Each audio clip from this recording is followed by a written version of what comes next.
With our tips and tweaks episode on controller adapters, we found a lot more to talk about with each adapter than we expected.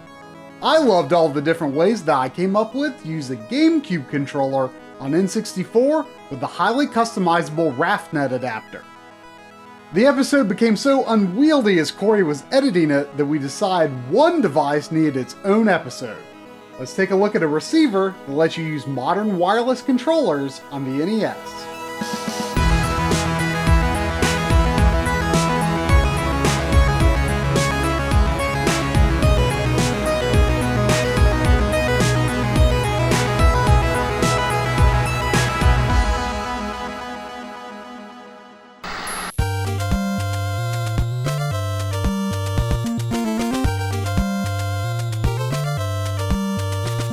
When I recently saw Analogue Interactive, makers of the Analogue NT, announce that they were partnering with 8Bitdo, makers of wireless controllers for PC and mobile devices, to release a wireless receiver for the NES, I wasn't all that interested at first. But my NES is too far from where guests sit, and my controller extender's tight fit makes me feel like I'm going to break something. So I figured for 20 bucks it'd be worth giving a try. The big selling point of the Retro Receiver is that it's compatible with wireless controllers that you probably already have, those being the Wii Remote, Wii U Pro Controller, DualShock 3, and DualShock 4. I think the obvious go-to here is the Wii Remote. I'm used to playing Wii and Virtual Console games with the controller held NES style, so it already seems like the most accessible wireless NES controller. The system's controller port provides power to the receiver, and all you have to do is hit the unit's sync button, and then the sync button on your controller. And it works shockingly well. Believe it or not, I honestly don't believe the wireless adapter causes any perceptible input lag. While I'm hardly equipped for a scientific assessment, and there are some variables here, this slowed down comparison suggests an added delay of at most 1 frame, possibly less. I've had no drops or hiccups over extended play. At times I did think I was getting random A presses, but that's because I wasn't being careful with keeping my fingers away from the B trigger, which turns out to be rapid fire A. The Wii Remote's A button is rapid fire B. The classic controller is not supported, but I suppose it's possible a firmware update could change that. So this makes things easy. I can leave the Retro Receiver in my NES's second port, my friends can grab a Wii Remote and sit away from the console. It solves a problem I had and performs perhaps better than you might have expected. Of course, to cover it here on the show, I wanted to go more in depth on the Retro Receiver's capabilities, and that's where I ran into a bit of a snag. See, while trying to update the firmware, the micro USB port kinda broke. I contacted Analogue support and asked if there was any way I could get a replacement quickly because we were including the Retro Receiver in this episode, which thankfully they did, but to my surprise, they also sent 4 of 8Bitdo's NES, Famicom, and Super Nintendo inspired wireless controllers, which allows me to show off more of the Retro Receiver's functionality than I expected to be able to. With a fresh Retro Receiver in my hands, I came to a bit of an embarrassing realization. See, the USB cable actually only goes in this much, which to me didn't look like it was in all the way. So I believe what happened was that I forced it too far in my original unit.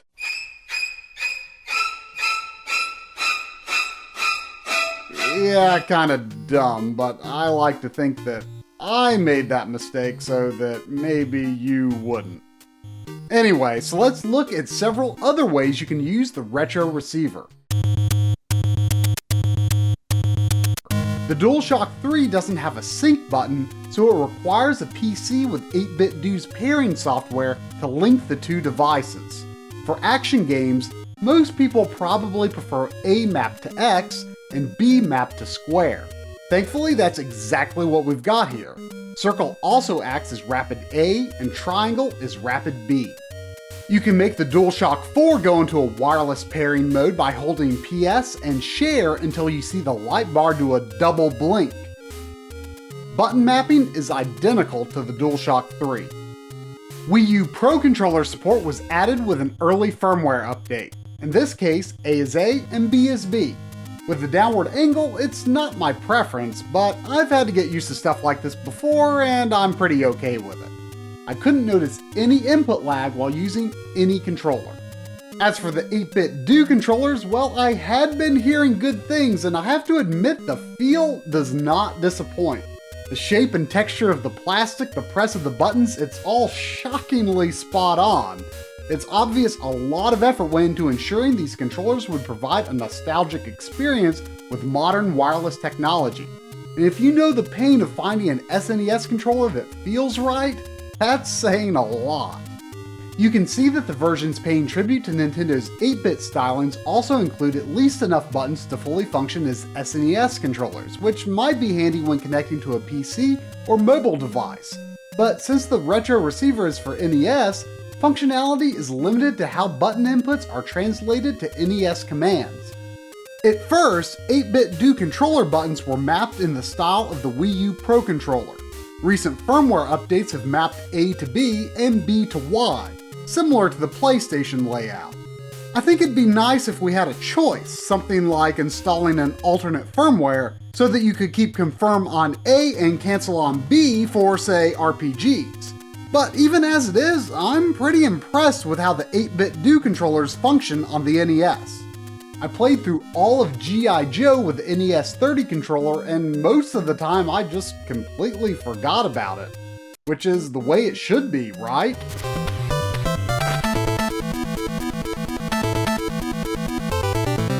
I thought I would default to using Wii remotes with the Retro Receiver, which I still think is the biggest selling point, but since I have these, they might actually win out for me.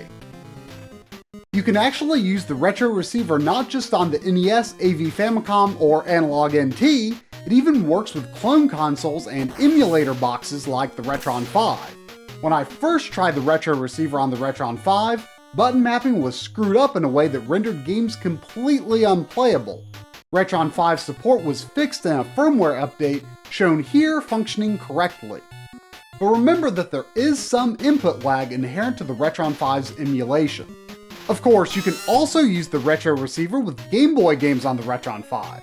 But remember, the Retron 5 reads the Retro Receiver as an NES controller, which means that the system won't accept the SNES 30 or any of the other 8BitDo controllers as suitable for SNES games.